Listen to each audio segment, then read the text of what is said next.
What's going on, everybody? I'm Matt Harmon. Welcome to the Yahoo Fantasy Forecast presented by Toyota, the official automotive partner of the NFL, who's all in all season. And it is a hell of a day to talk ball. And join me to do just that is Nate Tice. Nate, what's going on, buddy? Not too much. Good to see you. I'm currently perusing some props for our Thursday night discussion right now because I want to get extra stinky with them for a very stinky Thursday night game and make it very entertaining. But I am doing very well despite battling a cold. My 3-year-old has given me now I shouldn't just blame him. 3-year-old and his auxiliaries and the playground and whatever we handle every day has given me another cold. So having my little mini flu game right now, but I feel fine. Yeah, I don't know what it is. Everybody is sick out there. I said that earlier, actually, to my other podcast partner, James Coe, because he said he's sick. He's dealing with something. I was like, oh man, what's wrong with you? Why are you always sick? And he's like, yeah, pal, I have 2 small children and I send them into a petri dish every day. I was like, you know what? That's my bad. Yep. I apologize. As the childless one, that was me showing my childless privilege over here. So yeah, you know what? In case anyone's wondering, I'm perfectly healthy. You sound great. Yeah. I'm feeling you and your wife got today, clear night of plans tonight. Yeah, that's that's exactly what it sounds like over there. Going to bed early, sleepless night, just full on sleep through the night. It's going to be great, man. But no, we have a big show here today, and I got a lot of pop for today's show. It's going to be a very exciting program. Here is what we do every week on the Fantasy Film Room. The first segment is when we dive into the Fantasy Film Room. We take a big trending topic in the fantasy space. We break that down from a film perspective. We're talking Panthers running back rotation today, and I have been in the weeds, boys, on this Panthers running back situation today. So we're going to talk through that. Then we have a little Nate's nerding out, and he's nerding out about some wide receiver trades that are bustling out there on the internet. Then we have a Thursday Night Football preview, and then for the final segment, we'll say goodbye to Nate Tice, send him back into that germ-filled situation he's dealing with over there. We welcome in Joel Smyth, who has buzz is building, the players who are buzzing out there in the fantasy streets. But with that, let's get into the Fantasy Film Room.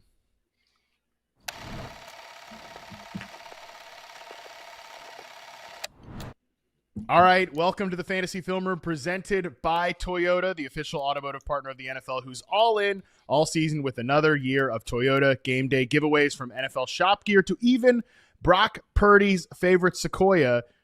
Toyota is giving fans a chance to win big. Visit toyota.com/NFL to learn more. As I mentioned, Nate, we're talking Panthers run game here today in the Fantasy Film Room, and I'm very excited about this. And I know the people are excited about this because what are we going to do? What is going to happen with this running back situation? We've got a long time, I wouldn't say, a long time established guy with the franchise a little bit here. Chuba Hubbard, a team captain who's on a contract extension, coming back this week, and yet he's coming back to a backfield where Rico Dowdle has absolutely dominated the last 2 weeks. Rico Dowdle has broken basically any franchise record you want to look at. Rico Dowdle has been the man in town. He's been absolutely electric. So just to table set exactly what Rico Dowdle has done the last 2 weeks, he has scored per game in the last 2 weeks 31.4 fantasy points per game. Bijan Robinson scored 32.8 last week, 62.8 fantasy points in the last 2 weeks. He has touched the ball 60 times. He's been on the field for 76% of the snaps, 87% of the running back rushes, 87% of the running back touches, 473 yards from scrimmage. So, Nate Tice, before we dive into some of the depths of this conversation, just kind of 1,000-foot view, high-level thoughts on these Panthers running backs. What have we seen? What are we expecting? Well, not even just the running backs, the run game. It's just that I think that's why you're having success, is that both of these backs, Chuba and Dowdle, and honestly Brooks, when he was healthy last year, all kind of match what they're trying to do. It's a very physical run game. It's very at you is a term I always use, which is usually referring to like duo runs, which is a lot of double teams. They have a big offensive line and they want to just maul you down and mow you down. And these running backs, they're samey in some ways in how their run styles. It's kind of like the Rams have kind of this thing going on with their backs, where whether it's Corum or Kyron Williams or even They've had other guys rotate through that backfield. They all have the same type of running style, which is very square to the line of scrimmage, a lot of jump cuts and staying north, which fits power, duo, physical runs. And also they're kind of 3-down backs as well. Not kind of, they are, where they can handle some protection stuff as well. I would say Dowdle maybe a little bit of a receiver, which I think you see in the production wise anyways, but he's a more fluid receiver. I think Chuba just kind of fights the ball a little bit as a receiver. But he's fine, I think. He's not like, oh my God, like Derrick Henry came and catch the ball and he's like a great receiving back stat wise because of all those screens he catches. He catches the football like a balloon ball or like a big balloon. But I do think that this run scheme, which is a real, like I mentioned again, the offensive line when they signed Lewis, they got Ike Ekwonu over at left tackle. They also have at right tackle right now, they have Josh Nijman, who's a guy they signed from the Packers, who I've always kind of like, I've liked as a depth piece. Like I thought he was one of the best swing tackles. I was surprised he never had a market, and he actually played really well against the Cowboys.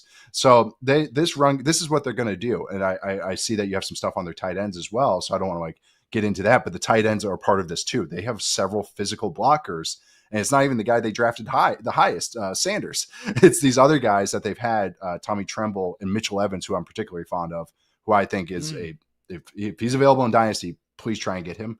That's like a guy just to have a nice little stash on because he's available in several of my leagues. And I was like, oh, shoot, I thought I already got you. But so I think Mitchell Evans is a guy because he's their wide tight end. So it's just it's a mindset of this offense with two backs that just fit the run style. So it's a great little scheme fit, personality fit, size fit, just all that. That's why I think they're having success. I think Dowdle's just got maybe a little bit more receiving juice, which has helped him out a little bit. Great stuff there. Yeah, we'll get into the tight ends because that was something that stood out to me. That's what excites me the most. The Sunday show, that's what excited me. I was like, Tommy Tremble was like pile driving guys. Like, what, this is great. So I know, and Tommy Tremble's not even that big of a dude, you know? Nope. No. Shoot, I mean, I thought he might be like a fullback, like in the pros, like a kind of like a move guy, not H-back, something like that, right? That was kind of my expectation for him too, but no, he's turned into a really good blocker. It's funny that the Panthers have done this too. Remember Ian Thomas, who's now with the Raiders? He was like an athletic freak and then never really did anything as a receiver, but he ended up becoming a really good blocking tight end. They've had like Chris Manhertz through the years too. They've just run out some random really good blocking tight ends, and these guys definitely I spent a huge chunk of the day just watching this run game.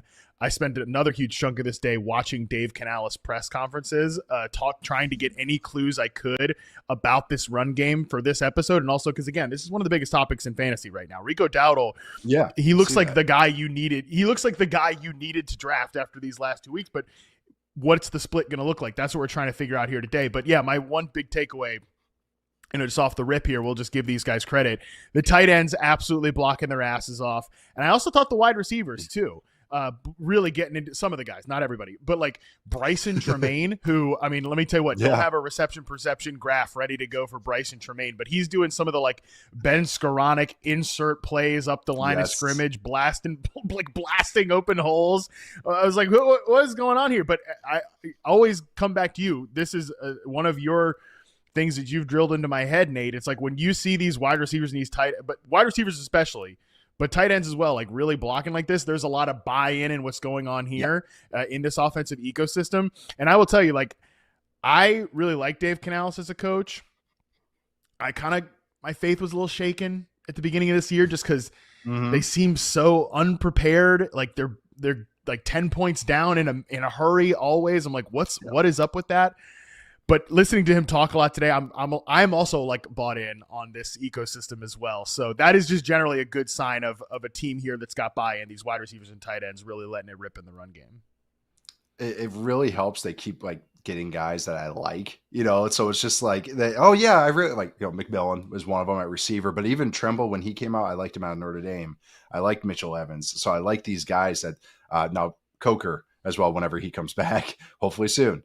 But like those guys, sounds like it's going to be this week for Coker. So okay. Yeah, I know. It was kind of we got excited and then it was like, I had to take another pause on that, but again, Coker's physical, McMillan is physical. Like McMillan knows where his money is made, but I actually saw him get some blocks, and it was nice when he could block some Cowboys corners that were indifferent playing the run as well. So that was kind of funny. Sure. But no, he's like a fine blocker. Like he's not like one where I'm like, oh my God, roll my eyes at what he does or anything. So it's like, that's just this entire team. Like it's built actually really well. Like they have some guys, they maybe need a little bit more team speed at receiver, like more than anything, but I like the backs fitting the run and fitting this offense and what they're trying to do. And I think the Cowboys were a perfect matchup, of course, but this is what they try to do every single week is they're going to try and road grade a lot of defenses every single week, which is makes them a tough out. 100%. And just again, I know we're dorking out about like the wide receivers running and run blocking and stuff like that. But when you've got a back who in the last 2 weeks has a run of 53 yards, a run of 43 yards, a run of 25 yards, a run of 16, 15, 14. Like this is how you get those long runs is the wide receivers block like on the edge there and set things up. So this stuff does all really matter. By the way, you mentioned team speed again. We'll get back to the running backs here in just a second, but you mentioned team speed. Like Jimmy Horn Jr. has given him a little something the last couple of weeks here. Yes, which 2 weeks ago at moments, yes. Yeah, which just makes me again think like, what is this receiver room going to look like when Coker's back in there? Like, because he's just been Xavier Legette. I don't know what else to say about that, but like, what does the rotation look like with those guys? Because Tremaine has kind of popped as this blocking type. I keep coming back to that Ben Skoranek comparison for him. Like not just because they're both white guys, but he's kind of used in that way. Dirty work. Again, the useful role. Yes. Like Horn has some speed. Obviously Coker's a guy I really like, but Legette's a former first round pick. So I don't know. We'll see. Yep. But all right, let's get back into the run game here and some of the stuff that I was digging up today. Just talking about the running back split here, because obviously if we're thinking about this, if the fantasy space is thinking about it, the reporters are asking Dave Canales the question. So for just a couple notes here from Canales, one just about Rico Dowdle. Obviously after Sunday's game, he was asked, we're going to figure that part out in terms of what the split looks like between Rico Dowdle and Chuba Hubbard, who should be back this week. Again, quote, we're going to figure that part out, but I know that Rico is doing a great job and will be part of what we're doing. Then I thought this was an interesting question, and we'll tee up the video on this. One of the reporters, I think it might have been David Newton from ESPN, asked Dave Canales how Rico Dowdle got on his radar. Let's hear what he had to say. You actually watched him and studied him, and what were your impressions? It was in 2023 in Tampa. And Skip Peets, the running back coach in Tampa, he had Rico as a practice squad running back in Dallas. So when he worked with me in Tampa, he said a guy we need to take a look at is Rico Dowdle. You love this kid. He's aggressive. He's smart. He's really into it.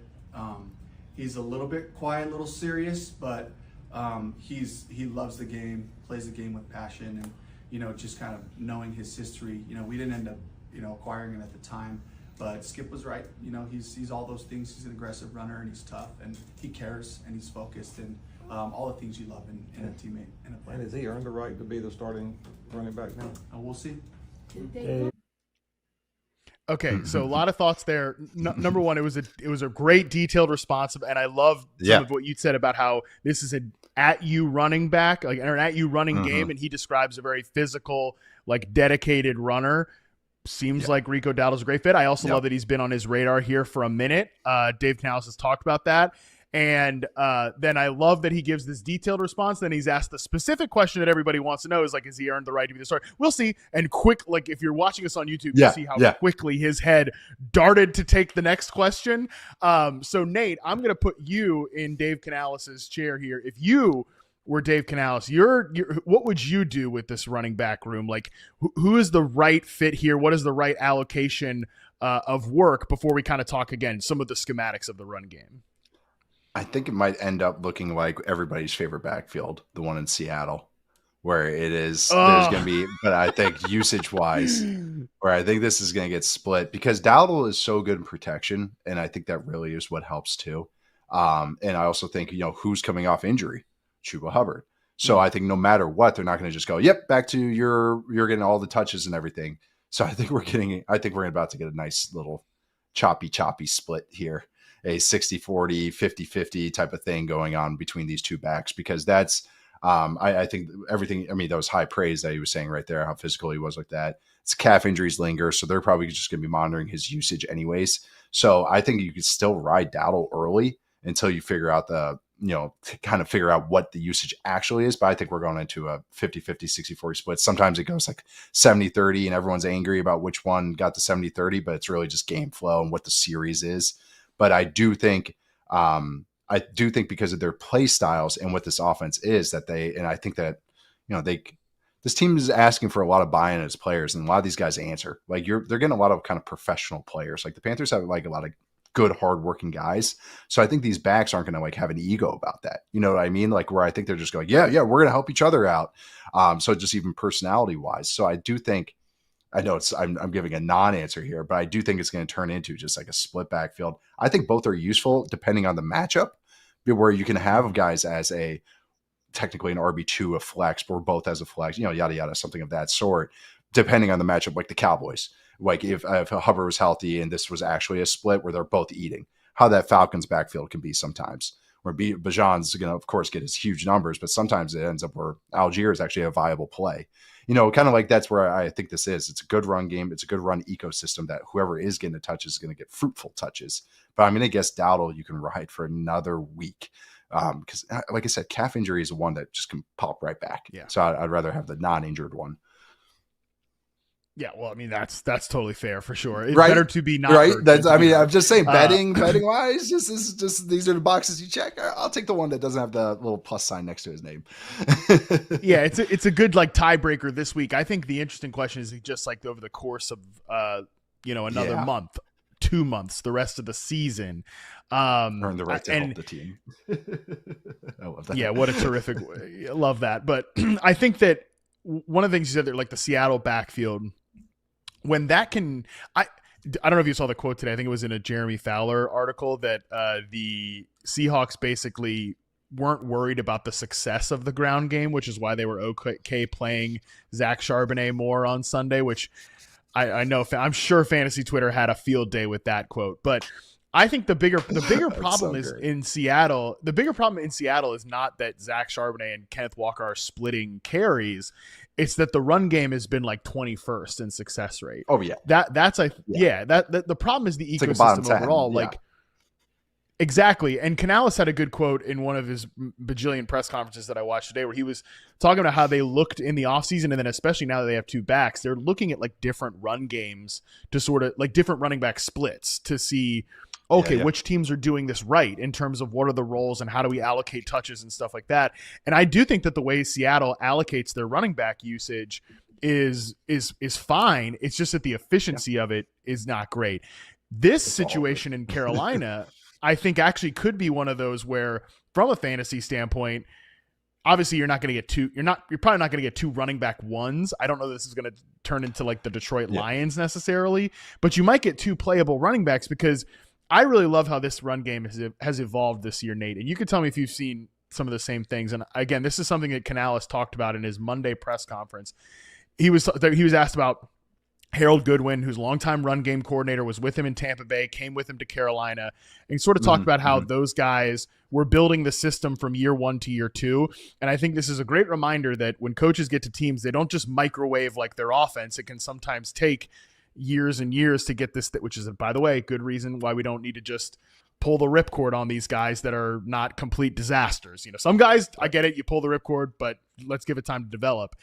He said this, Dave Canales did, it's like, quote, in year one was about building the mid-zone system and having Chuba learn the system and get familiar with all the cuts and like how to run the plays at the second level, like where the blocks are going to set up. Because I kind of felt last year like it's a good run game, but it's a little vanilla-ish. And I thought that Canales' run game in Tampa Bay was a little vanilla-ish. Then he said this offseason was all about, number one, protecting the core of the scheme, but also how to throw variety at it. Can we get gap scheme involved? Can we get like crack toss plays involved? Can we get the play pass to come alive? And again, talked about looking at different running back duos. And that gap scheme comment is really interesting because this year they have been so much better in terms of their gap scheme runs. They're, according to Fantasy Points data, number 1 in success rate at 64% and 4th in terms of yards per carry, 5.63. And Rico personally has been, I mean, obviously outrageous on those runs. Yeah. And so a little explanation of duo, because I always talk about duo. So duo is technically power without the polar, which means power is a gap scheme run. And so even on the ones where they're not pulling guys, which is what usually a gap scheme is, they're still running those types of runs. So again, it's at you. Mm-hmm. So this makes total sense. So it's what they want to do. And this is kind of what I was referring to at the beginning, is Dowdle is just such a perfect runner for that scheme. And Hubbard's been such an interesting evaluation for me from when he was in college to what he is now, where in college, he was a speed guy. Like he was a guy that wanted to outrun everybody. I didn't think he was that great between the tackles, which is so funny to now where I watch him. I'm like, wow, you have great vision. Like where was this at Okie State? Like I had no way, like I never, never saw that kind of coming out of him. So again, that's where that matching of the scheme is matching what these guys' run style is. But also I was just thinking too, is that, this team did draft Jonathan Brooks last year in the 2nd round and then paid Chuba. Easy to forget. So yeah, no, right. Well, yeah, that was a whole talking point when he was coming back. Remember that? But then, like, they want to have 2 backs. Like, they want to at least have maybe a guy that can take some of the load. And I think that it is interesting that I think these guys are both viable 3-down guys. That's an interesting split for me. Usually, one guy has such a weakness. I'm like, oh, like in Seattle. Okay, like Charbonnet is good in protection. Kenneth Walker is not. Okay, that's usually a clean split. And then other things are a part of that. These guys, I think, can both handle that. And so that's where I am curious too. I know this is like a long-winded way to say, like, I don't know, but like you mentioned the Lions, it's kind of a Diet Coke version of that though. Like, and on the upside where, like you mentioned, because this is a good run game and like, it really is, it's well coached. Like the offensive line coach, Joe Gilbert, knows what he's doing. They have the personnel for it. They have the need to do it. Like this is what they want to do. They have some opponents that, if you're an up and coming team, it's a good way to kind of like help yourself out in the course of a game. You're not just kind of going for a blue chip battle. And also if you're going against some opponents that might not have great fronts or light fronts or anything, like if they play the Falcons again, they match up well with the Falcons or something of those types of teams. Even they match up with the Saints, in their division where they match up well with those teams. Bucks, we'll see, because Bucks have this guy named Vita Vea, but it's just like it's a matchup dependent team. But I think their floor is really high for this run game. So long-winded way to say that. It's like I'm just interested to see how they do end up splitting it, because I think both guys have earned chances, just like Canales said, because it's conducive to a good offense right now, or a good run game, I should say. Yeah, it is, and I think the play action being a part of the equation here should heavy part of it hopefully will make the pass game better. And I mean, in very similar ways, obviously with the Lions, who are one of the best play action teams in the NFL so far this season. Bryce has completed 75% of his play action attempts.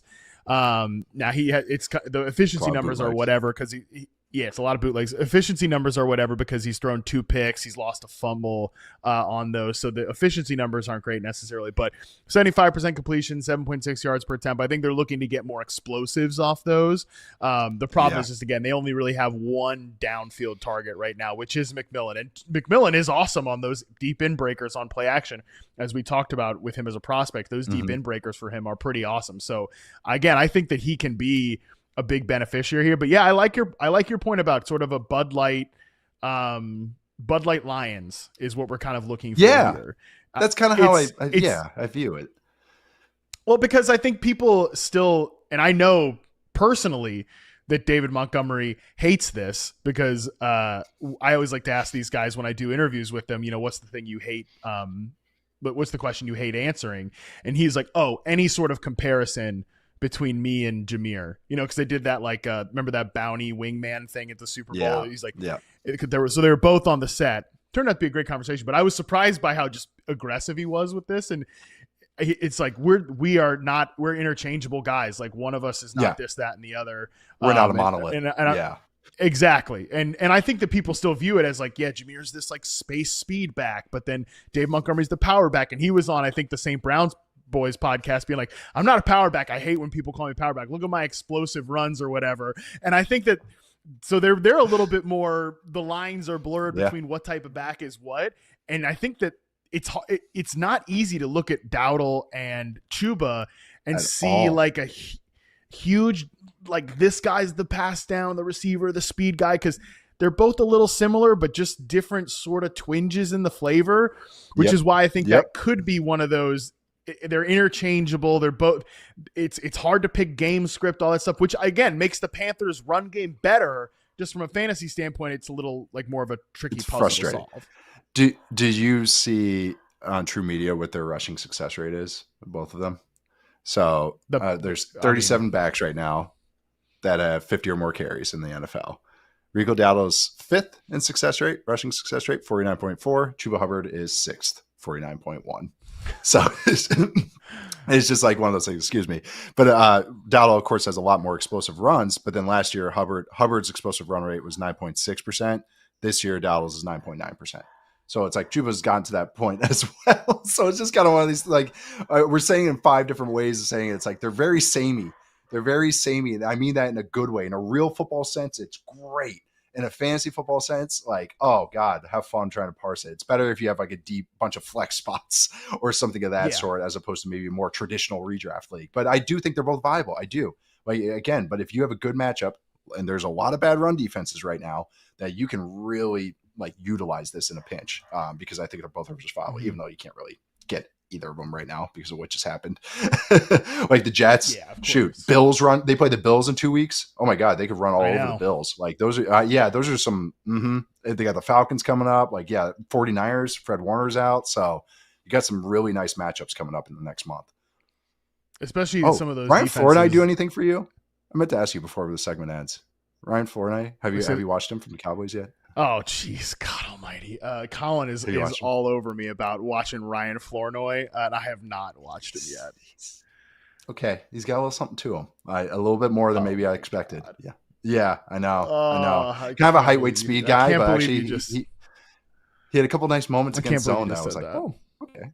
Yeah, no, I can't either.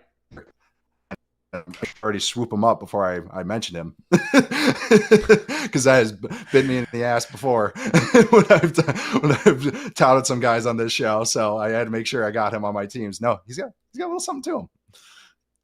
All right. Well, I'll have to put him on my list to check out. That's for sure. Clearly there's something there, but yeah, no, just final point on the on the Panthers run game. I think my takeaway from fantasy football standpoint, like we put the poll up, 91% of people said like Rico Dowdle should be the RB1, and I get it. That's where it's been. Too. That's where it's at right now. He's been electric, but Chuba Hubbard is a team captain and a good back. Nate's been talking about it on this show for like the last year. He's a good back and somebody that was, I think you were talking about him, highlighting him right before he signed that extension last year. Yep. So again, and Canales loves him. Like I think there's a chance that both these guys are startable in fantasy because the ecosystem, all the things we outlined here could be that good. So I'm pretty excited about it from a fantasy standpoint, even if, yes, you're not getting a running back one, we might all collectively be getting a couple of usable running backs, which is pretty exciting and could be good for this whole team. So we're going to put a pin in this and track this Panthers thing over the course of the next few weeks. But for now, we're going to take a quick break. When we come back, Nate is nerding out about some possible wide receiver trades. We will get into that right after this.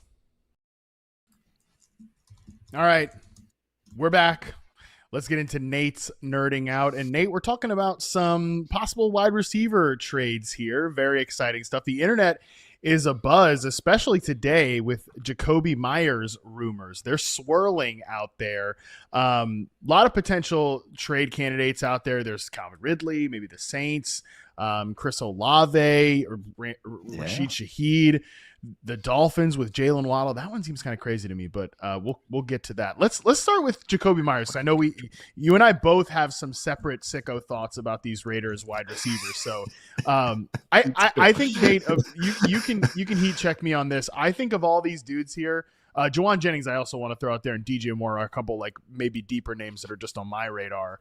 But Jacoby Myers definitely. I think is the one that is most likely to get traded is Jacoby Myers. Yep. I would say of all these guys, he already put in a request last year, the contract, former regime acquisition, and this team's going nowhere this year. So Jacoby Myers, thoughts on him, potential trade candidate, and what he's leaving behind in Vegas. Yeah, it seems like the writing's been on the wall about this. Like you said, trade requests, just comments in the media, just very non-committal to the team that is the Raiders. Jacoby Myers is just a nice, and I mean this because he's fantasy relevant, but just like he's a dirty work guy. Like he is useful. Actually, he's a good definition of useful because he can play in the slot. He can be outside. I prefer him more in the slot as a physical slot type. But like when he was with the Patriots, especially, when he would be on the outside, he's a really good, I know, again, this is fancy, but he's a really good blocker and a really good, there are some detail stuff that can help out with in the run game. And I think passing game wise, he's just kind of a nice secondary option. Like, of course, you want some speed around him and everything. He's really like a classic Z, more of a, and I'm not sure if the stats actually match this, like good kind of like working in combinations with other guys, good feel for space. So teams that maybe don't need team speed, but need more physicality at the running back or at the receiver position that also can kind of do a little bit of everything. The Steelers, to me, are like the easiest fit for Jacoby Myers. Just his play style, what he can do, because he can be he can be the Z opposite DK Metcalf. If they go 3 wide, he can be the slot if they want to run out of that. He can be the lone receiver if they want to do that because he's a willing blocker. And I just think that one matches because they need desperately a second receiver. Aaron Rodgers barely even throws it to the receivers outside DK Metcalf. It's a lot of tight ends in that offense. Jonnu Smith is basically the slot in that offense. So like him is just like the easiest fit for me. The other one is like the Jets because they have no bodies bodies, BODIES at the receiver position right now. And actually the other one was Titans, but that one actually is like that felt worse as I marinated on it because it's like, why? Yeah. Like, why would you do that? But it's sellers. Also the Titans. Yeah, exactly. So that one I would just want to cross off already. And actually, a low key one was the Falcons. As far as like, I actually think he's a good scheme fit for them, and also just like they're playing musical chairs with the receivers. It seems like, and he's not samey to Mooney. He's better than Ray McLeod. He can complement Drake London very well because they can both go inside, outside. They can kind of inverse on each other. So actually, that was a low key one that I was like, I actually like that fit a little bit more as I kind of marinated on it. I dig that, actually. I hadn't thought about it, and I don't want anything to interfere with Drake London 10 targets per game agenda. So maybe on that, maybe on that I'm a little going to hesitate there, but they do have some weirdness in their wide receiver room. I think you and I talked about this when we broke down the Falcons about kind of their not so cryptic, kind of shady comments towards Darnell Mooney, and then Ray McLeod. He was like a healthy scratch last week. So that's So I mean, there's something up there in that wide receiver room, and I mean they're going to not be that throw heavy. They're going to try to run the hell out of the ball, and again, like Drake London in 12 personnel is just going to get targets. Yes. They could definitely use some depth though. That's for sure, because like Drake London was truly the only wide receiver that caught a pass on Monday night. I'm not sure what the Bills thought was going to happen, but I guess they didn't think Drake London was going to get a bajillion targets. I'm not sure where they were with that one, but yeah, I think that's a good one. We threw it up on the YouTube chat where the most likely one or the best one was the Bills. I just don't know that he helps them. He gets open, which is great. They don't have dudes that can get open, but they need more of a perimeter speed guy, and I don't know. Yeah. Like that's just don't more, get me wrong. That's more what they got. He's kind of samey to better in version. Some ways to what they got. Yeah. So I'm kind of better version of Josh Palmer. Better. It's like he's sort of like a better version of Josh Palmer with a little Khalil Shakir sprinkled in there, just because of like the quick hitting routes. So yeah, that one doesn't make a lot of sense. I'd actually of the three we put up there. Steelers, Giants, Bills, the YouTube chat. YouTube chat. You're very smart, and I'm not ripping on your football knowledge. You guys are great. I didn't even think about I'd honestly flip it around though. They had it Bills, Giants, Steelers. I'd have it Steelers, Giants, Bills in terms of most likely to happen.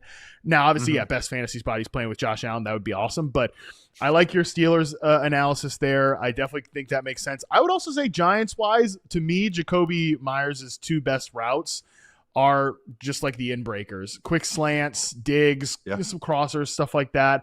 And if we're running this RPO Jackson Dart offense, a guy that can just get open quickly on that, and like we're just getting him on quick hitters. I don't think they really have anyone like that now that Neighbors is not there. And even when Neighbors comes back next year, I know Myers' contract and all that's going to be up or anything, but you usually trade and try and maybe get a 1 year, depending on the team. It all depends, on the team. But say they wanted to bring him back, he actually has good synergy with Malik Neighbors. It's actually a kind of a fun duo that maybe I didn't even think about.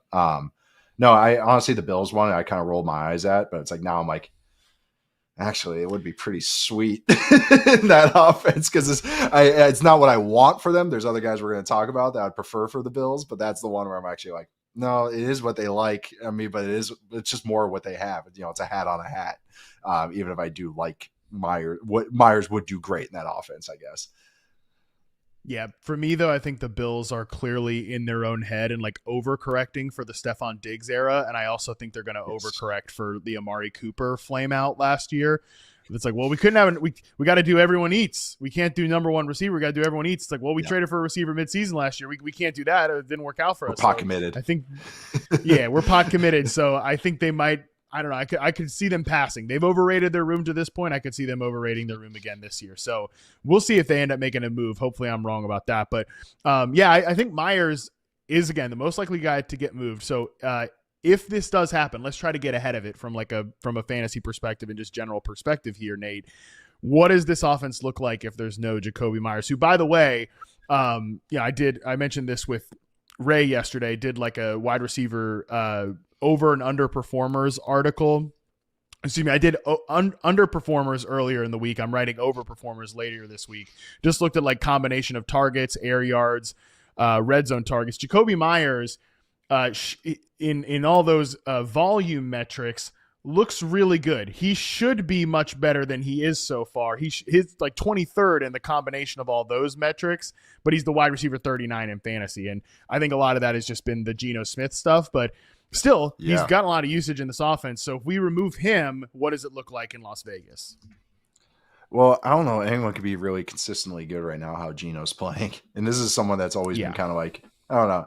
I'm kind of mid-tier on Geno. I mid-tier plus on Geno. Like, I like him, but I also thought some people got out over their skis on him a little bit last year or two. Would you call yourself a Geno-centrist? Yeah, Geno-centrist would be a good way to put it. I'm Brock just Gnostic, left or right of and I'm center? a Geno-centrist. Yeah. No, it's but right now he's not playing good. Well, having said all that, he's not playing good.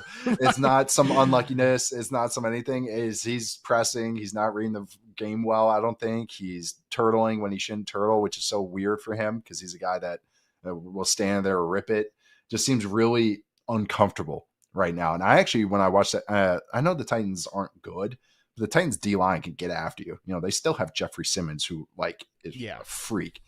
And I actually thought the Raiders O-line was okay. Like, it wasn't the worst in the league. I have seen worse this year. So it's like, and I've now watched 3 games of Raiders on film, and I would that's my assessment. I'm not saying top 15, but it's not the worst thing in the league. And so I'm like, okay, all right, what's going on, Geno? The offensive structure with Chip Kelly's kind of a little, the passing game isn't very advanced. It's more just, hey, they're winning with formation stuff. There was some improvement lately. So I'm keeping my eye on that, but we'll see. But when I watch that offense, Trey Tucker seems to be the one getting the good targets or getting the ones that they want the ball to go to at times. He got an underneath throw on 3rd down. Just a lot of stuff where they're using him like a real receiver. And I noticed, especially in a game against the Titans, there's a lot more, okay, Jack Besh is out there. All right, Besh is the X here. And we have Tucker and Besh on the same side here, even though Jakobi Meyers at times should be inverse of that. They flop their spots. And that kind of stuff is always curious to me. Like, why are you lining up guys in certain spots? And that's, again, where you're trying to read context clues, like how they like certain guys. And to me, if I just watched the Titans game, I'd be like, oh, they really like Trey Tucker and Jack Besh based on how they use them right now. So even without this Jakobi Meyers discussion, because he had catches and all that stuff, but it just seems like how they're using them in some personnel wise and just formation wise, which is interesting to me. I think the run game's getting there. They're figuring out that they're a zone team. I think Ashton Genty's best runs have been on zone. I have not looked at the stats on this, but just eye test. So they're figuring out what's kind of working for them. Bowers coming back is key to all of it. But I do think it is interesting how they're using Besh because they're trying to kind of what we thought when he was coming out. It's kind of he can kind of do a little, he's a good blocker. He's good horizontally. He's got good hands. And I do think a good feel for space. So I'm kind of interested, like if in this hypothetical Myers was gone, how they would potentially use him a little bit more, because they're liking Tucker. Like, they're having Tucker dig out safeties in the run game. So they're not just going like, hey, you're a small guy and we're going to hide on these like go routes. They're treating him like a real receiver, which is really interesting to me fantasy wise, because if Myers is gone, who else is the ball going to, especially if Bowers is banged up. So, all right, I can keep going, but Michael Mayer too actually has looked nice. He's filling in for Bowers as well. He's a solid tight end. So they're just figuring out their personnel. It's not the worst thing I've watched, like, you know, when I watched that Titans game back today. But I will say that it's like Geno is not playing well. And I will kind of like be firm in saying that. And that's really hindering a lot right now. Yeah, it's just going to be tough for any of these guys with Geno playing this way. That being said, if we do remove Myers from the equation, that clears some of the things up for the younger players here. Real quick before getting back to that, you mentioned the zone versus man splits for the run game. Again, this is from Fantasy Points data. They're dead last in the league, 2.35 yards per carry on gap runs, and they're like 4.6 on zone runs. So definitely, like, they've been much better on zone. The success rate still stinks, but they've at least gotten some plays there. Whereas all their good runs were zones. Like, for 3 games I've watched them, every good run has been zone. It's been, I do not remember a good power duo run in this offense. Maybe one. No, haven't seen it yet. But so these receivers. One, I want to echo what you say about Trey Tucker, that like he, number one, if you're from a fantasy perspective, even in a terrible offense like this, and this has been a terrible passing offense, if you're just out there all the time, you're going to have weeks. And he has obviously had that one monster week where he's 140 plus yards, 3 touchdowns, but he's at least had some viable moments otherwise. Now he's had some sub 20-yard games, but still you're going to have some moments. He was kind of like the laughable, the slappies are going to pick him up off waivers after 140 yards, 3 touchdowns, but he hasn't had games like that, but he's at least had some moments. So in good matchups, like against the Titans, you can at least play him and it's not embarrassing. Cause I agree. They're trying to set him up on a lot of these crossers. He works well against zone coverage. As you've pointed out, he is fast. He's very fast. Fast. So like when he hits that break point on a post or a dig route, he's going to be open. Like he gets some separation there. So I like that about him. Definitely like a real receiver. He started as a joke. I'm going to be honest, Matt. I liked him, but I was like, yeah, whatever. He's just a guy that's going to be fun to watch because he's useful, yada, yada. But like, he's way better than when I was saying him. I'm not going to act like I knew that he would look like this year. So I do want to like retcon even my own take. It's like, I liked him, but like, this is like real receiver stuff. Like, I wasn't projecting that. I thought he was just gonna be like, a fun little shot play guy. Who the Falcons had a little short guy that he was a deep ball guy when they were cooking in like 2016, 2017. That's what I was picturing. Taylor Gabriel. So sorry to cut you. Yes, Gabriel. So that's kind of what in my head what I was picturing, not this. So like, yeah, it's been fun to watch. I'm going to be honest. It's been fun to watch him be like a real boy, like a real receiver. So yeah, sorry to cut you off again, but it's been one of my, on a stinky offense, been one of my more fun things to watch, who had a top 10 pick at running back. Like that Trey Tucker has been one of the highlights of the Raiders offense for me. Taylor Gabriel once slid into my DMs when I was working at NFL.com. I wrote some article about like top 10 receivers to pursue in the 2017 to 2018 off season, and this was after that crazy year for him. And he was not one of the top 10, and he was like, I'm gonna make it up to you. I'm gonna prove you wrong. Like all this stuff. I was like, dude, I don't think anybody read this article except you, apparently. Every time about shout Kendrick out to Taylor Bourne. Gabriel. Respond years ago, responding. I had a thread about him being like a sneaky free agent, and that's when the Patriots signed him. And so I did all these like red zone 3rd down breakdowns of him. I was like, hey, this guy just like gets football. Like he's like a solid player. I'm curious who signs him this offseason. It was the Patriots. And I was like, you gotta be kidding me. But it was, but when he quote tweeted, he goes, send this to my agent. Thank you, Nate. There you go. Unfortunately, he sent it to Bill Belichick. Yes. Well, you know what? It worked out for you. He's kind of doing the damn thing. It worked out great. I know. Yeah, I know. He's going to influence one of our takes here in just a minute. But lastly, just point on the Raiders, I want to just point out, Jack Besh has run a route on 80% of the dropbacks last week, it's about time. I mean, you know me, Nate. I'm not usually the type to like slam teams and be like, this is stupid, this is a mistake. I try to like get where they're coming from on some of this stuff. This was one, and I kind of unloaded on this situation on reception perception, where it's just like, this was just you galaxy brained this. You overthought it from the beginning to play like 4th round pick Dante Thornton from freaking Tennessee as your X receiver every snap, because they were just like, we speed. We need more speed on the outside because our run game, this, that, and the other. It's like, no, you need a guy who's going to help you hit singles and doubles. And I realized Jack Bench didn't do anything when he was on the field, like from a production standpoint, but I think he looks pretty good out there. He looks like he belongs. I do too. Like, I think they need to get him like so again, like deeper leagues. I picked him up in a couple deeper leagues. You know, I have him on dynasty rosters already because I liked him as a prospect, but he definitely fits in this receiver archetype where you want that toughness over the middle, grounded through the catch, all that stuff.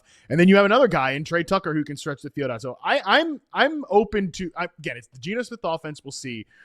But I'm at least open to the idea of something happening here in Vegas with some of these like deeper sleepers. So like that's a real sicko breakdown of the Raiders wide receivers for the people out there.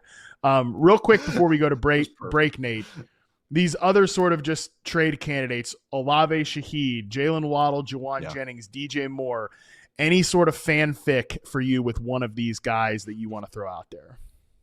Oh, no. Well, I mean, any of the speed guys for the Cardinals, like, just please open up that offense, please, somebody. But I'm also, the Cardinals are banned right now for me talking about them, so I've kind of like taken that away. You're finally on my side. Oh, screw them for at least a couple weeks, and then we'll see. I'll check back in on them. The timeout. That's a good way to put it. Yeah, 5 for fighting. I would say Olave is so interesting to me because him with the Bills, that one I dig. Because he is so different than what they have, and it makes sense because he is, I think, a great deep ball guy, a great catch and run type of guy. Still think he's a great route runner. It's just kind of like, you know, he's a little skinny, and so I see why the Saints are trying to move him. I don't know. I was saying this to you. I was like, there's something off with how they're using him and what they want out of there. I mean, they're training for Vele and our guy, I don't even want to say his name, Jalen Polk, but those guys are more physical blocker types, you know. So he's kind of in the timeout list for a while too, but those are ones that I'm like looking at. Yeah, like Cardinals needing speed is one. Bills needing speed is another team that I'm like, hey, Rashid Shaheed I think should get paid after the season, because like I just think he's really blossoming into another guy that's a speed guy that's turning into a real receiver. So I've already kind of listed the teams that I think, you know, the Patriots are kind of taken off the table for me. I think I kind of like what's going on with their room right now. So I'm not like, I don't even think the Patriots, I'm like, yeah. So that's one I've like originally, if it was 3 weeks ago about Patriots, now I'm like, I actually kind of like what they're doing right now. If they really want a speed guy, but I think they're investing in Kyle Williams. So I don't see that as much. So Titans, if they want to sprinkle in some talent, like just because they need something, but I feel like they're just a aimless team right now. And then other than that, though, I want to be surprised because there's a lot of teams I think they like what their receivers are at right now. Like Seahawks could have been one a couple months ago, but now I'm like, I actually like how everyone's slotting in right now. You know, Cooper Kupp is the dirty work guy. You know, Torrey Horton is the speed guy. So I almost want to hear your answer on this, but I think I went long. No, I think there's more sellers than buyers than based on like what you said there. To me, right now. That's why. Yeah, there are some bad teams. to me, Olave, I'm kind of both minds. Like, I really like the way he's been used in New Orleans, and I think him and Rattler are close. Like, they have really good chemistry outside the numbers and on outbreaking routes. Yes. They're not on the same page over the middle of the field. And I don't know how much of that is a Rattler thing versus like, if I'm calling balls and strikes on a player that I do really like, Olave's just not been good in contested catch situations so far this year. And Rattler seems like a guy who wants to give his dudes chances in contested situations. It's like, Olave, I think, has the talent to get there. He has the ability to get there. He just hasn't got there yet. So I almost kind of want to, and if I'm New Orleans, which God, I don't want to get in the brain of that franchise, but if I'm New Orleans, like you got another 2 years with Olave here. You're probably not in a rush to pay him. I kind of want to see what that looks like over the course of the year. Whereas Shaheed, if I'm dealing one, I like Shaheed. I really, really like Shaheed.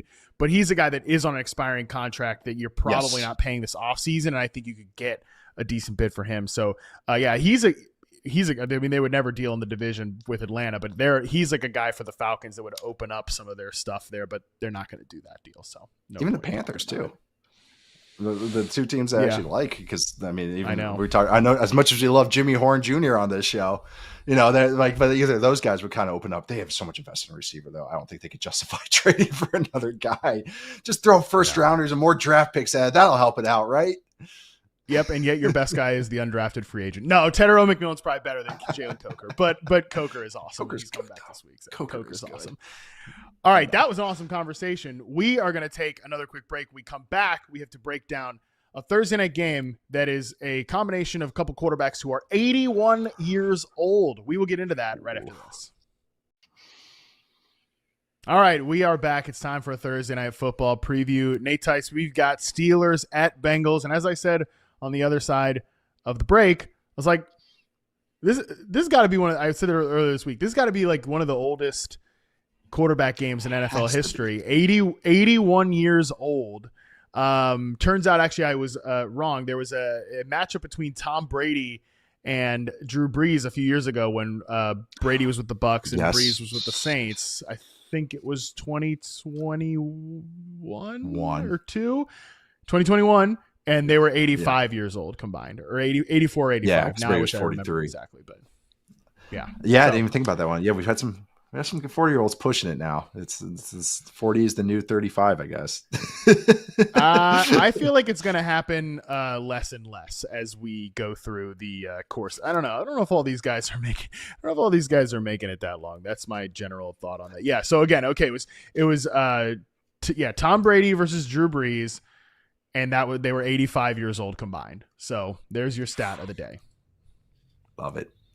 That's a good little tidbit. I have a tidbit about Aaron Rodgers' average speed compared to his 2019 season with the Packers, just to emphasize how let's get into Steelers. Let's get into Steelers here. You want me to just rip it? Go into their offense right now. So let's hear it. Okay, so Aaron Rodgers right now, he can still spin it, still throw some nice throws. We talked about this on Football 301 yesterday. Biggest questions for contending teams, and the Steelers were a part of our discussion. Unbelievably, the AFC North leaders. And Rodgers right now is this offense. He doesn't push the ball at all. He has the lowest depth of target basically on record since 2013. Second lowest, I should say. Alex Smyth. Sorry to discredit you, Alex Smyth with the Washington Commanders. But he is not pushing the ball. He's not scrambling. It makes sense. He's older. It also emphasizes, God, his picture is kind of unbecoming too. But it's not that I should talk. I haven't shaved today. But it's one of these things where it also shows, thank you, how reliant on athleticism Rodgers was in his career.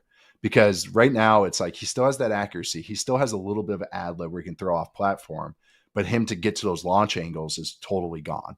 And so I've looked on Next Gen Stats. I was like, just how much slower is he? So I would say 2019, he won a couple MVPs after that, but kind of like his athletic prime before it kind of started trickling away. And then he has the Achilles injury. His average speed was 7.53 miles an hour. Okay. Not booking, but probably kind of above average for quarterbacks. Right now it's just above 6 miles an hour, 6.19, one of the slowest quarterbacks in the NFL. His total distance traveled has basically halved on each play, because he doesn't scramble as far or as much now. And why I'm bringing this all up, it's like, oh, no kidding, old guy can't move well. How he wants to play, well, they have to start pushing the ball, because otherwise things are going to get very tight. He's never been a guy that likes to turn his back on defenses. He'll do it, but it's more to bootleg as opposed to play action and stay in the pocket. He wants to gun and do all that. But right now I'm seeing defenses just squat. And so it's more of a curiosity thing than anything, because I think right now this is kind of like what this offense is going to be this year. That's why it's interesting to me if they do throw in another receiver. But this Steelers offense just doesn't have that ad-lib ability, play extension ability, which just makes sense. Of course, this is duh, but I'm just kind of like emphasizing it a little bit. I do think the run game is getting there, though. I think these young Steelers offensive linemen are pretty dang good. And I've always liked Jalen Warren, and they're getting Caleb Johnson some touches. So I do think that's interesting as well in the flow of the game, as opposed to like fourth quarter pity touches, like actual real touches. So it's their curiosity more than anything. I mean, you know what I mean? Like the Kyle Manon guy touches against the Lions when they got a 50 points scored on them for the Bears, different than those types of touches, the real flow of the game type of touches. It's a curious offense. That's the nice way I'll put it. This is how they're built. Like, I think this was the plan. And so I want to see how far it can go. It'll keep them in games. Like, he's not putting the ball in harm's way. So they can make games a lot. They can play Steelers ball. I wish I had something new to say about the Steelers, but this is like what they're going for. And I think it's actually kind of working for them. Yeah, and it's going to be interesting to see how they match up with this Bengals defense tomorrow night, because like from a run game perspective, you mentioned like the run game is what it is. We talked about this yesterday, where they're very high success rate, low yards per carry, high stuff rate, and I think with Rodgers, you're never going to have a truly explosive run game because there's no threat of the quarterback movement. So I think I called it yesterday, like the churn offense. They're just churning runs. They're moving the ball. They're just not ripping off big runs here. And then from a fantasy standpoint, they came out of the bye with 42% of the touches going to Jaylen Warren, 39% going to Kenny Gainwell, and 19% going to Caleb Johnson. So like that makes it a little messy. I think Jaylen Warren could be a mismatch on some of these linebackers in Cincinnati as a passing game weapon. But then at the same time, they're kind of getting Kenny Gainwell involved in the pass game as well. 6 targets, so that makes it a little tricky. I also think that with DK Metcalf, he should be in line for a big game here, but he is all yards after catch right now. He's one of the most overperforming wide receivers in the NFL in terms of his volume to fantasy scoring, because he leads all wide receivers in yards after catch per reception, and he's under 10 air yards per target. So should be in line for a big game, but we'll see where that ends up. And maybe getting another receiver in here could allow them to stretch his route tree out a little bit. But for the most part, it's been kind of quick slants and get the ball out and let him do stuff after the catch, which is cool. On the Bengals side of things here, Nate, what'd you think of the Flacco experience? Like, to me, sad. I don't know. I know. It's Joe Flacco, who is just playing with the Browns, not playing with the Bengals. I will say, like, he's going to give the 2 receivers some chances soon. Like, I think that's what this offense scam. Is just going to. It is, and I mean, we're on a fantasy show, so actually, it's like, hell yeah, like, because he's going to at least rip it and launch those balls to him, and it's like, all right, he'll take a bunch of sacks. Their run game stinks, and that's what it's going to be. It's to come down to how many explosive passes they can have. I mean, I'm kidding, but I'm dead serious. That's what they're built to do. It's like, all right, can we get 8 explosive passes? All right. Let's see if we can do it. Let's see if we can handle this in some way, shape, or form. Gesicki's down now too. So now I think it's just going to be this heavy, wadded up, a couple tight ends on the field, play action, deep passes over and over and over and over and over again. Yeah, I think if you're desperate for tight end help because there's no Mike Gesicki who's placed on IR, I do think Noah Fant maybe on Thursday night could be interesting. He's had a couple of moments it's week 7. This team. This is just so sad. I know, but people are always desperate for tight ends. I'm gassed up about your Mitchell Evans recommendation. He's your next AJ Barner. You came on the show last year, be like, "Hey, AJ Barner, real deal. Why tight end? He's gonna be on the field. He's gonna be on the field a lot." So yeah, no, we're thirsty for tight ends. That's for sure. What a statement. But I do think like Jamar Chase, obviously, I like just the fact that he's getting a ton of targets. That's great from Joe Flacco. That's really all we want from Joe Flacco. He literally was. I know Mike Tomlin had a whole like rant about this. Joe Flacco is only in Cincinnati to make sure the receivers don't walk out of the building at some point this year. Correct. He's just there to keep them from getting pissed off. All right. And then you're going to lose a bunch of games, and we'll try this thing again next year, most likely. All right. Give us a few props, Nate, before we get out of here. This is my first prop is a bit. It's just because I saw the number, and I'll just be straight up with it. But come on, let's tail it. Let's do it. It's over Aaron Rodgers a half rushing yard plus 125. 1 yard, baby. National TV. I can see him wanting to do the belt, whip the belt back out. I could see him wanting to do that. So just a narrative scouting there because he can't move. Jonnu Smith, and also the Bengals stink at tackling. So Jonnu Smith over 22.5 receiving minus 125. I do like that because, again, Bengals aren't a good tackling team. He's essentially the number 2 receiver in this offense. You can see some crossing routes. He gets screens. Yak guy. He just always kind of gets a steady diet.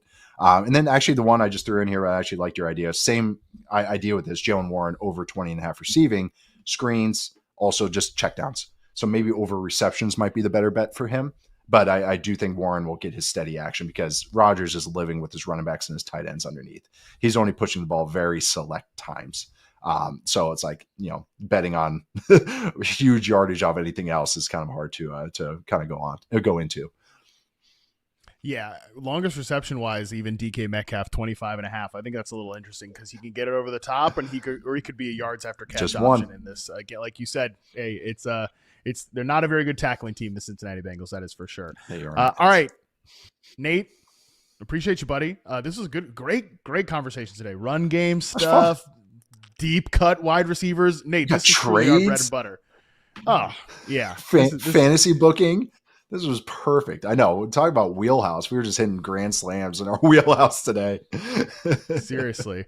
All right, everybody, make sure you check out all of Nate's work at Yahoo, of course, and subscribe to Football 301 wherever you get your podcasts. He and Charles will have a great preview episode for you that will be available. If you're listening to this on Thursday, it'll be out today. If you're watching us live on Wednesday, it'll be out tomorrow. So there you go. All right, we say goodbye to Nate.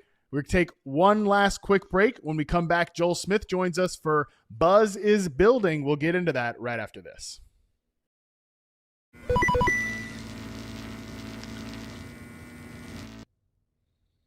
Welcome to Buzz is Building with Joel Smyth. Every Wednesday, Joel joins us ahead of in the last block of the show to provide 5 players with some buzz building in the fantasy streets that you need to keep an eye on heading into week number 7 here. Joel, what's going on, buddy? Doing good. Good to see you. I can't believe I have to follow Nate every single week now. I didn't realize that was just going to be a week-to-week thing. I have to follow him, but I'll do my best. Oh, please. It's fine. Nate's got his stuff, duo, gap runs, blocking tight ends, and then you come in here and you just bring down the hammer with the stuff that the fantasy folks really need to know, buddy. So don't you worry about following Nate, okay? This is going to be absolutely fantastic. All right, let's get into it here. We've got 5 players, 5 situations where some buzz is building. Hit me with the first one.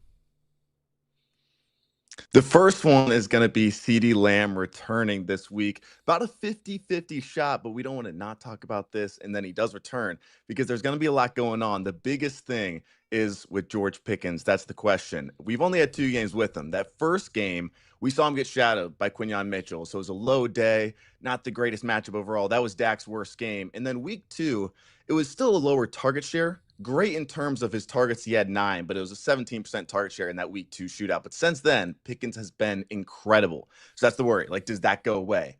I don't think so fully. I think he's going to be great long-term, at least as a really good wide receiver too. If we look back to Cincinnati last season, I feel like this is a common comparison, but when we're looking at their catchable targets, their passing yards per game, the team receiving fantasy points in terms of half PPR, Dallas is the exact same as Cincinnati was last year when T. Higgins was a top 5 receiver in fantasy points per game. We've seen that chemistry grow with Dak, so I think it's going to be better as that target share really jumped up every single week when he wasn't shadowed by either Quinyon Mitchell or Sauce Gardner in week 5. Yeah, I don't really have too many concerns about Pickens with CeeDee Lamb being back. Ray and I talked about this yesterday where they win in different areas, and they truly win at different wide receiver positions, right? Pickens has still he got a little bit more slot work this past week. I'm sure you noticed it's 20% slot rate last game, which was the clear highest of his season. But for the most part, he's still primarily been an outside on the line of scrimmage, X receiver, boundary guy. They've done some things to weaponize him, which is great. I think they'll continue to do that. But for the most part, to me, Joel, if Lamb comes back and he plays in his slot heavy role and Pickens remains that ISO boundary receiver, with the way they're throwing the football right now, with the chemistry that I think is building between Pickens and Dak, I'm not too concerned if I have George Pickens that he's going to fall off the face of the earth here. The different roles is a really good thing to highlight, I would say, just because that downfield usage, they have been using him a little bit more in the slot. Last week, like you said, I noticed that 20% rate. That's good. But when we're comparing him to Jake Ferguson, I'm more worried about. Jake Ferguson is ADOT. Yeah. Since Lamb has left, is at 3 yards. So he's only getting targeted 3 yards downfield. So when Lamb comes back in that slot role, that's who I'm more worried about. Dak has actually not been under pressure too much lately. One of the best in the NFL in terms of that pressure rate over expected compared to when he's getting rid of the ball. So last week we saw Carolina didn't pressure him at all. His average time to throw was the longest in the NFL.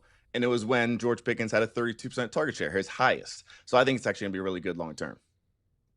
Yeah, I do actually have one Jake Ferguson team on a squad that's pretty good this year, and I have been at least thinking about that. Not that he's one of those guys people are, sell high on Jake Ferguson. Who's trading for Jake Ferguson? Okay, everybody with an internet connection knows that CeeDee Lamb is coming back. I'm not going to pull one of, trust me, especially in this Apex league that I'm in, no, but I'm not pulling the freaking wool over anybody's eyes on that one. Nobody's going to be surprised. What's Harmon offering us Jake Ferguson for? We all know. Plus, like, what am I going to do at tight end then if I don't have Jake Ferguson? So, but I've at least been thinking that he might end up being the guy that gets the most taken off his plate. So that's a really good point on that one. All right, let's get to the second buzz is building candidate here.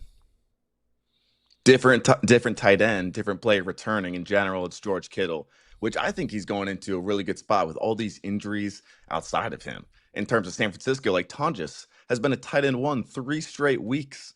I'm guessing that Kittle can do the same there. The biggest thing is just how does it affect CMC? We go back to last year, even just throughout their career, CMC's targets per route has dropped from 29%, which is insane, with Kittle off the field. And then when Kittle goes on the field, it's at 19%. So it's a pretty stark difference, but I'm still confident in terms of CMC getting better in other areas. Some of that touchdown regression is really there for him for the taking. So it should balance out. Where Kittle, that's the big worry, is his numbers weren't as good when CMC was on the field last year. It was just a 3-game sample size, but it's a pretty big difference, nearly half of the receiving yards. I think that'll be okay without all of these receivers. So they don't really have any. So even with one of them, like Pearsall or Jennings coming back, I think Kittle will still be fine. Like, the targets are so valuable in that offense. So if he can stay at like that 7 target per game range, I think he'll still be great. Interesting. I honestly had not even considered this potentially being a big negative for McCaffrey, because if you look at it right now, yeah, McCaffrey's obviously one of the best backs in fantasy. It's been awesome. He's basically producing top-level wide receiver numbers as a running back, and yet he's producing completely replaceable running back production. And they're like a bottom 5 run game based on any metric right now, and I'm not 100% sure like how that gets better. I don't know if you think McCaffrey looks any slower or any like different as an individual player. I think maybe there's been a slight step back there. So if we're shaving off some of the receiving production for McCaffrey, because yeah, Kittle coming back, Pearsall might not be back this week, but he'll probably be back the week after. They keep saying week 10 for Brandon Ayuk, but I think that's probably a moving target. Juwan Jennings may be a trade candidate, but Kendrick Bourne has played well. Am I stupid to even try to be like a devil's advocate for like Christian McCaffrey? Maybe we've already seen the best of his fantasy season. I don't know, maybe the best, just because that receiving has been so ridiculous. Like, he's at 60 targets, 10 per game, and the next guy's Achane, which gets a ton of targets. Outrageous. He's at 38. But his expected touchdowns right now is at 7.5. So it's the best in the NFL. He's been tackled at the 1-yard line 4 separate times where he hasn't scored that next play. So 4 touchdowns is great, but we'd expect it to be even better. So Kittle's going to take a decent amount of that, I would say. But even when we're looking at the tight end targets with Tonjes, I don't want to fully stick on Kittle taking away everything from CMC, because Tonjes is getting like 8 targets a game right now, these last few games. And CMC is still putting up these numbers. So that gives me some more confidence. That goal line work will maybe get a couple touchdowns there. I think it equals out, but that receiving, I'm guessing, goes down. Christian McCaffrey, 20th in the NFL in rushing yards right now, 336. Here's a couple players who have more rushing yards than Christian McCaffrey on the season. Cam Scatterbo, Ja'Cory Krosky-Merritt, Tony Pollard. I mean, friggin' Tony Pollard. Tony Pollard has more rushing yards? He's averaging 3.1 yards per carry. Again, I'm not man enough to come in here and be like, yeah, this is the moment to sell high on Christian McCaffrey. But it's at least just something to think about. Like, maybe, again, we've already seen the best of his fantasy season. But Kittle returning is great news for a team, Joel, that ranks first in plays per game and 22nd in points scored so far. So there's a lot of, that may be the best pushback, honestly, to this idea that McCaffrey may have already peaked, is that there's so much volume in this offense right now, which we're actually not used to seeing with the 49ers. Typically, they're one of these slow-paced teams that doesn't run a lot of plays. That's not been the case this year. Yeah, he's getting the red zone work, or last year Kittle did. And right now that's where they've been struggling. It's a lot of field goals down there for sure. All right, let's get to the third buzz is building situation. Got Luther Burden coming up next, where off the bye, it was a little bit of a bump, but the big factor here is DJ Moore's injury. So does he miss this week, and does that kind of bump it up for Luther Burden? Those routes, last week we saw the best at 36%. If I were to tell you, like, Rome Odunze is leading the team in targets, that's no surprise. Do you know who number 2 is? It's Olamide Zaccheaus, right? Yeah. Of course you know that. I'm guessing most of the people that are listening do not know that Zaccheaus is second on the team in targets. So even outside of like him taking DJ Moore's work, which I feel like is the general perception, he can just get Zaccheaus' work, which in terms of their passer rating when targeted, Burden's at 146. Caleb Williams in general, right at 100. And then Zaccheaus is down there at 56. So it is a big difference. A lot of that work is coming in like that design game. So part of me wonders, like, how much is he really adjusting to this playbook, to the NFL? How much do they trust him there? Because 50% of his targets right now are like those design screens, that sort of thing. He has that flea flicker as well. But even if you take out the flea flicker, his yards after catch is over 6.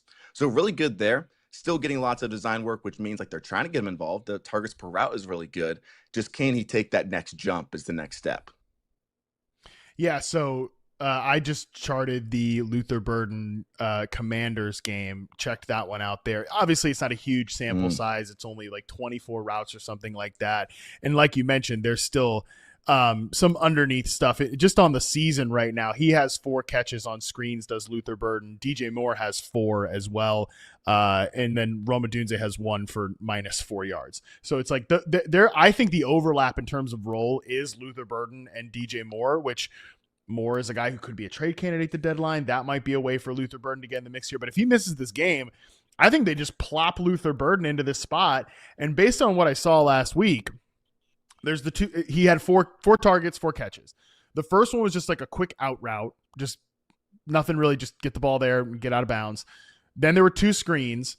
In between those 2 screens, there was one big boy, like over the middle catch against man coverage, snaps off the route really well. Strong hands, brings it in, immediately transitions to a yards after catch player. So that was promising. It's very small sample stuff. I would also say that one of my biggest criticisms of Burden as a prospect, people who listen to this show back in the draft know this, I thought he was kind of whatever against zone coverage, was a little bit better of a man beater. But I thought that there were some good signs and signals that he was like settling down in the right spots in this game. Like he kind of looked like he belonged against zone coverage, which is good, because I can tell you this for sure, Joel. That coaching staff with Ben Johnson and Antoine Randall, they have been on. I don't know anything about this, but I'd say it without knowing. They've been on his ass about, zone coverage and being in the right spots. So I thought that was promising. The usage isn't exactly where he wanted, but from a performance perspective, I did think last week was promising. How much of a bump would you expect if he's at 36%, which was not because DJ Moore missed time? He played basically every single snap. He just got injured at the very end or was playing through it. So Burden, if DJ Moore were to miss, where would you expect that route share to be at? I mean, shoot, DJ Moore has been out there for basically almost all the plays. It's been him and Rome as the 2 receivers. I could see him being an 80% player. Like that's the thing here. And this is why, like, wide receiver roles matter so much. Zaccheaus is not going to take DJ Moore's spot. He just doesn't have that game. So if Moore misses, it is going to be against this Saints team that I can't quite get my head around what type of defense the Saints is and like where to attack them from a fantasy matchup perspective. I don't know if you have any insight on that, but I think that the guy that's going to run the most routes alongside Rome Odunze would be Luther Burden. It's not going to be Zaccheaus. Yeah, the Saints are kind of a tougher defense than people would expect for, not winning too many games right now. Yeah, and again, they do like a lot of the umbrella coverages, zones, Brandon Staley, that's sort of his specialty. So again, just very hit or miss defense in terms of how to attack them from a fantasy standpoint. So just an interesting team. But that could be a fun fantasy game because the Saints offense will push the pace on the other side of it, which will bring the Bears passing game along with it, I think, at least. All right, let's get to the 4th Buzz is building candidate. It's in Tampa Bay. I feel so bad for Baker Mayfield. It's no Emeka Buka now. Already no Godwin, no Mike Evans. So who is there? Because right now it's such a valuable offense to be a pass catcher in. Like Mayfield is thrown downfield more than anybody. Those 15+ air yards throws. He's 3rd in air yards in general. So we got multiple different options. The one in terms of the highest upside, I would say Tez Johnson. More of the floor option, I would say Sterling Shepard. Or if you need a tight end, we've seen Cade Otton in the past in these spots where there's lots of injuries. He can kind of get the volume there. So it just kind of depends what league you're in or who you need from a waiver option. But looking at the first downs per route run, I don't know if you've seen the craze about this stat, Matt. I'm sure you have. Oh, yeah. But I kind of believe in it in terms of moving the chains. It makes sense, and it translates over to fantasy. If we go back, a stat from Fantasy Points Data, a great Twitter account, has the top 5 receivers in the last 3 years in college as prospects in this stat. Number 1 was Marvin Harrison Jr. 2 was Jackson Smith-Njigba. 3 was Puka Nacua. 4 was Tez Johnson. And then 5 was Malik Neighbors. And part of that is due to the offense, due to the quarterback play. But that is some very good company, some elite company to be in with those 4 receivers. Then it being Tez Johnson. We saw that deep ball connect. I think that's kind of what you're going for. He's going to be an all or nothing guy. It's going to be home runs, lots of short routes. His ADOT in college was really low, but he can do both of those. Maybe not as much in between, maybe not too much volume compared to like a Sterling Shepard where you're maybe playing in a PPR league, hoping for 5 or 6 catches. But the ceiling guy for me would be Tez. Well, and it's important to get this situation right this week because not only is the Bucs a good offensive ecosystem that we should want to be invested in, this matchup with Detroit, it's like we want to start wide receivers against this Detroit Lions secondary with how banged up they are right now. So it's an important situation to get right. I love your analysis on the Tez Johnson first downs per route run. Just the funny thing is, like, one of these things doesn't look like the other, right? Tez is 142 pounds. All these other guys are built like I couldn't believe he said that. I couldn't believe he said, yeah, I'm 142 pounds. I'd be keeping that a secret if I was Tez Johnson as an NFL player. I'd be lying. I'd be lying about I'm saying I'm 155 or something like he did at the combine. You know, bulk up, get to 155 at the combine, run the slow 40. Nobody cares anymore. I think that Tez can play, though. I just wonder how much volume he can handle truly at 142 pounds. Like, can he be an 8 to 10 target a game guy? That I kind of question that. Yeah, he's getting some out of the slot, so hopefully maybe a couple short targets. I don't know if he's really going to be the screen guy, but in terms of taking a prayer or maybe hoping for a guy in the long term as a stash, I don't know how much upside Sterling Shepard is really bringing. Cade Otton, if you need a tight end, like I said, could provide something there for a few weeks. But yeah, not too many great options, I would say. Yeah, and if Mike Evans is back, dude, Mike Evans is an immediate, like, return him right back to wide receiver top 15 easy in your rankings with this matchup, because especially they're beat up on the perimeter. Like, I love Shepard, man. Shepard's my guy. He was one of my favorite prospects way back in the day. I've always really appreciated his game, and I'm happy that he's like healthy and performing for a good offense. But he's a slot guy, and he's going to probably need a lot of volume. I'll tell you what, I'm in enough stupid deep leagues, Joel, where I'm definitely going to have to start Sterling Shepard in a couple spots, and I'm hoping for this matchup. But part of me does think that Cade Otton is the guy who's going to end up getting the most volume here. Like, we're going to, just like we did last year. I remember doing this on the show, talking through the wide receivers and then kind of coming to the conclusion, you know what, if there's no kind of heft power slot type player, it probably is going to be Cade Otton that ends up getting a lot of work. We've seen the 10 target games before from him, so wouldn't be shocked. All right, we've got one last player to highlight here in Buzz is Building. Let's hear it, Joel. It is going to be Rashee Rice. Talk of the town this week. If you had him for 6 weeks, there's no way you're not starting him, but what can we hope for?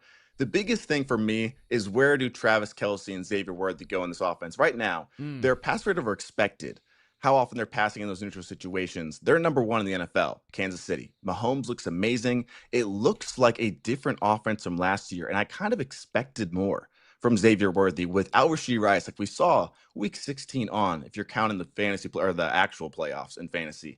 Xavier Worthy was like an 18-point per game scorer. So for him to come in and without Rashee Rice only have a 20% target share, kind of be like that mid-level wide receiver 2, it didn't give me as much confidence with Rashee Rice coming back. And Kelce, if we look at Kelce's numbers last year, they were pretty horrible.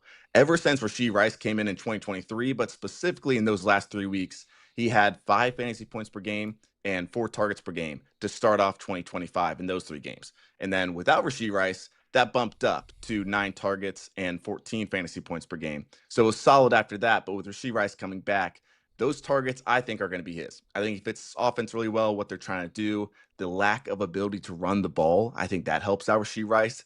There is a ceiling here for sure. Yeah, he's the wide receiver archetype we're all obsessed with right now. These guys that beat zone coverage, go over the middle of the field. He should be that guy. He hasn't quite accessed that intermediate route running ability just yet. He's mostly been an underneath and short player, but I think that's within his bag. Like, I think he can get there, and Mahomes has been attacking that area of the field. So there's a chance he just walks right in here and immediately becomes the clear orbit player of this pass game. Everything revolves around him. The volume goes his way. I think that's very possible. I also do want to leave open the reality that he hasn't played football in over a calendar year, and he is coming off a serious injury. Now, he's had 6 extra weeks to ramp back up and get a little bit healthier from a physical standpoint, but I know all the talk is they're not going to be easing him back in action. You have a heavy workload, the whole deal. I think that's probably the most likely scenario. I just want to leave that open for people, Joel, that if they come back in the comments, a few days later after he gets 5 targets, they're like, what the hell happened to Rashee Rice? I just let's remember there is a little bit of context here, but I think most likely he comes back to a big workload. I think so too. It was that LCL injury, so not the ACL, a little shorter in terms of that injury timeline. And he was a full go for training camp. That was like 3 months ago. So I think he should be good in terms of health. The big thing is he is a yards after catch receiver. So if he isn't feeling 100%, or maybe it takes a couple games back before he really trusts that, that could affect him some. But I'm just looking at the upside here. The wide receiver 3 right now, the difference between a top 3 receiver and a top 12 receiver is the same as the wide receiver 12 to wide receiver 42. So there is a difference when we're talking fantasy wide receiver ones. It's not like, oh, the wide receiver 10 and wide receiver 1 are really close to each other. There is a gap. So that's why I love him, is because he's a top 10 guy for me the rest of the season, not because I'm super confident that he's going to be a hit no matter what, but because if he is, he's probably going to be that top 3 guy that can win you a league. And I just want to close it here, coming back to Xavier Worthy. I agree that like Kelsey and Rice kind of work in the same areas. I think there's a chance. I'm going to paint you 2 scenarios here, Joel, and you tell me which one you think is a little bit more believable. I think there's a chance that Worthy, now that Rice is back and he's able to do more of that deep stuff, I think that best suits his game. And my 2 scenarios here, like kind of which one is true. We talked, you said this, you expected more from him while Rice was out. I kind of agree. Like, this should have been his moment to really establish himself. I think you can take that with, hey, he might never be one of these load-bearing wide receivers, a guy that can get a lot of volume because, shoot, what we talk about with Tez Johnson, Xavier Worthy's a smaller player as well. He's not necessarily built to take those hits over the middle, things of that nature. So you could kind of take it that way, or you could say, hey, he's been banged up this whole time. Maybe this wasn't the fair moment to judge him. So which of the 2 paths do you think you'd rather, like if you're analyzing Xavier Worthy, is it, well, we kind of saw he's not that load-bearing receiver, or is it more, hey, let's see what he looks like when he's actually a little bit healthier? I could see a mix of both, yeah, because there was like that shoulder injury. I'm sure that plays part into it. The targets were the worst in the last game, so that's where my worry comes in a little bit, is like, all right, now you get this Detroit matchup. I think, yeah, it was Detroit last week. He only had 4 targets. So it didn't seem like he was that focal point of the offense. And especially in like those design targets, that's where I think Rashee Rice can hurt him, is because last year Rashee Rice, those first 3 games, was leading the NFL in those design targets, those screen passes. And then once he went down, that became Worthy. Worthy didn't really have much of it, and then they started giving him some carries, giving him those screens, especially later on in the year. So maybe Rashee Rice eats back into that, and Worthy loses that and becomes just that big play receiver, which can still be very valuable in this offense. They got Mahomes in an offense that is throwing downfield. He's number 1 in air yards right now. So Worthy, maybe Rice takes a little bit of that attention off, and there's more big play upside, but I would expect it to be more boom bust. I love it. All right, those are your 5 Buzz is building players for week 7. That is Joel Smyth. Joel, appreciate you doing this, buddy. I'm excited to have you back every single week. Yeah, thank you. I'll be here. Excellent. All right, that is going to do it from us today. Thanks again to Toyota, the official automotive partner of the NFL, who's all in all season. And don't forget to check out Toyota's game day giveaways for your chance to win. Again, that's it for today's show. Tomorrow, Justin Boone joins me to preview week 7. That is going to be right here, live, 5 p.m. Eastern on YouTube. Until then, we are out.